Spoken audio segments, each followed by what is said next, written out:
नमस्कार, ये आकाशवाणी शिमला है। अब आप प्रभा शर्मा से प्रादेशिक समाचार सुनिए। आज के मुख्य समाचार। केंद्र सरकार ने भीम यूपीआई को बढ़ावा देने की प्रोत्साहन योजना को दी मंजूरी। डिजिटल व्यवस्था को मजबूत बनाने में मिलेगी मदद। प्रदेश में अवैध खनन पर रोक लगाने और नशीले पदार्थों के खिलाफ निर्णायक अभियान जल्द शुरू करेगी राज्य सरकार। कश्मीर घाटी में गश्त के दौरान सेना का वाहन दुर्घटनाग्रस्त, हमीरपुर व ऊना के 2 जवान शहीद। और भाजपा का आरोप, प्रदेश में 2 सीमेंट फैक्ट्रियों के विवाद सुलझाने में सरकार नाकाम, प्रतिमाह करीब 118 करोड़ रुपए का नुकसान। अब समाचार विस्तार से। केंद्रीय मंत्रिमंडल ने रुपे डेबिट कार्ड और कम रकम की लेन देन से संबंधित भीम यूपीआई को बढ़ावा देने की प्रोत्साहन योजना को मंजूरी दे दी है। इस योजना का वित्तीय खर्च 2600 करोड़ रुपए है। इस निर्णय से डिजिटल व्यवस्था को मजबूत बनाने में मदद मिलेगी। केंद्र ने नई एकीकृत खाद्य सुरक्षा योजना को प्रधानमंत्री गरीब कल्याण अन्न योजना का नाम दिया है। नई योजना का कार्यान्वयन इस वर्ष 1 जनवरी से शुरू हो गया है और इससे 80 करोड़ से अधिक गरीब लोग लाभान्वित हुए हैं। राष्ट्रीय खाद्य सुरक्षा अधिनियम के अंतर्गत सभी प्राथमिक घरेलू और अंत्योदय अन्न योजना के लाभार्थियों को वर्ष 2023 के लिए मुफ्त खाद्यान्न उपलब्ध कराया जाएगा। केंद्र सरकार 2023 में राष्ट्रीय खाद्य सुरक्षा योजना और अन्य कल्याणकारी योजनाओं के अंतर्गत खाद्य सब्सिडी के रूप में 2 लाख करोड़ रुपए से अधिक खर्च करेगी। मुख्यमंत्री सुखविंदर सिंह सुक्खू से आज शिमला में प्रदेश के विभिन्न क्षेत्रों से आए प्रतिनिधिमंडलों व अन्य लोगों ने भेंट की और उन्हें प्रदेश का मुख्यमंत्री बनने पर बधाई दी। प्रतिनिधिमंडल ने मुख्यमंत्री को अपने क्षेत्रों से संबंधित विभिन्न विकासात्मक मुद्दों से भी अवगत करवाया।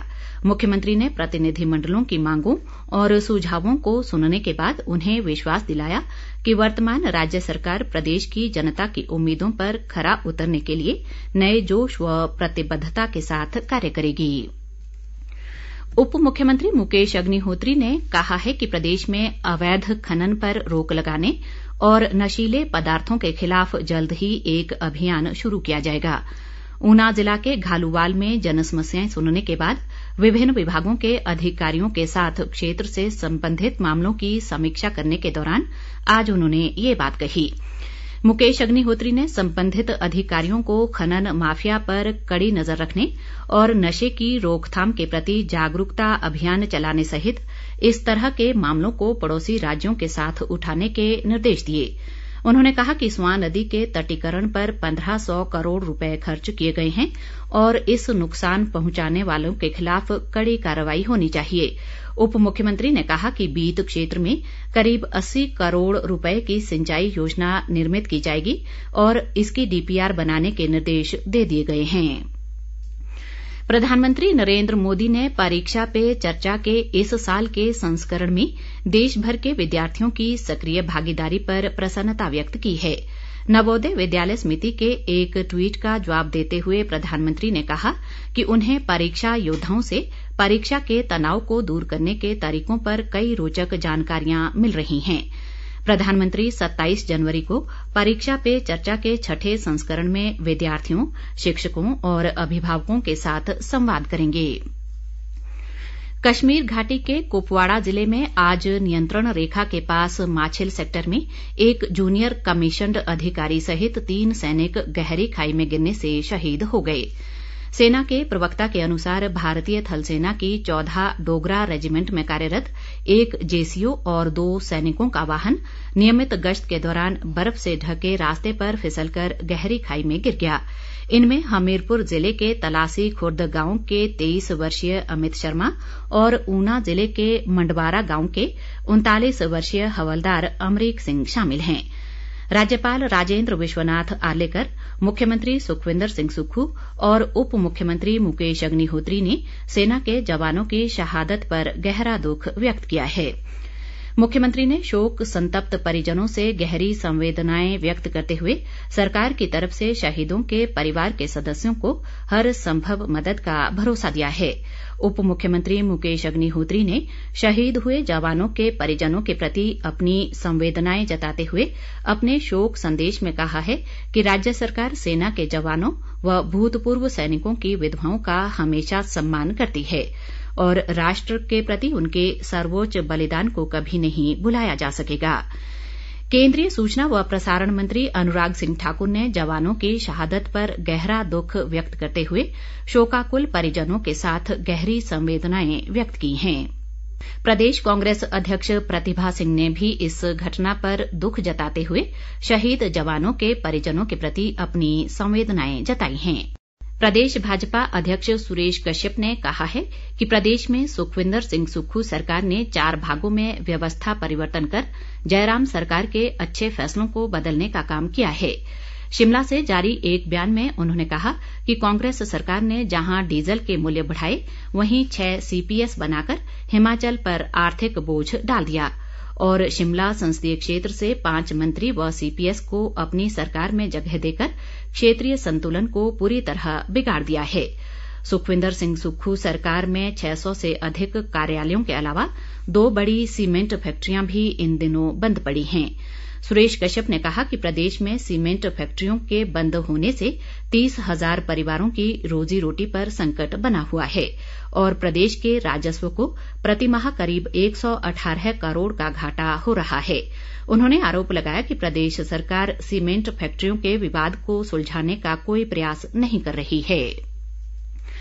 अखिल भारतीय कांग्रेस कमेटी के प्रवक्ता व विधायक कुलदीप राठौर ने पार्टी के पूर्व राष्ट्रीय अध्यक्ष राहुल गांधी की सुरक्षा कड़ी करने और उनके परिवार को SPG सुरक्षा बहाल करने की केंद्र से मांग की है। शिमला से जारी एक बयान में उन्होंने कहा कि खालिस्तानी समर्थक द्वारा राहुल गांधी, मुख्यमंत्री सुखविंदर सिंह सुक्खू व अन्य विधायकों को दी जा रही कथित धमकियों पर केंद्र सरकार को कड़ाई से निपटने की जरूरत है। राठौर ने कहा कि ऐसी धमकियां देश की सुरक्षा व्यवस्था को खुली चुनौती है और खुफिया एजेंसियों को इस पर तुरंत कार्रवाई करनी चाहिए। पश्चिमी विक्षोभ के सक्रिय होने से आज लाहौल स्पीति, कुल्लू व किन्नौर जिलों में बर्फबारी हो रही है, जबकि राजधानी शिमला समेत प्रदेश के अधिकांश भागों में बादल छाए रहे, जिससे तापमान में गिरावट आने से प्रदेश में शीतलहर बढ़ गई है। बर्फबारी के कारण लाहौल स्पीति जिले में सड़कों पर फिसलन के चलते पथ परिवहन निगम की बस सेवाएं बंद हो गई हैं। निगम के केलंग डिपो प्रभारी प्रकाश चंद ने बताया कि अधिक ठंड के कारण वर्कशॉप कर्मचारियों को मुश्किलें आ रही हैं और बर्फ पिघलने के बाद हालात सामान्य होने पर ही बसों का संचालन किया जाएगा। सड़कें बहुत ज्यादा फिसलन भरी होगी ये बर्फबारी करके। टेम्परेचर तो आपको पता ही है, इस वक्त -13 से लेकर 19 डिग्री सेल्सियस तक चला गया है नीचे। बसें स्टार्ट करनी बड़ी दिक्कत आ रही है। अब इसलिए जब तक मौसम साफ नहीं होते तब तक तो हमने स्थगित रखा हुआ है। अगर मौसम साफ रहेगा और बर्फ साफ हो जाएगी तो हम दोबारा से संचालन करेंगे बसों का। कुल्लू जिला प्रशासन ने पर्यटकों को खराब मौसम को देखते हुए अटल टनल रोहतांग और जलोड़ी दर्रे की तरफ जाने के लिए प्रशासन की एडवाइजरी का अनुपालन करने को कहा है।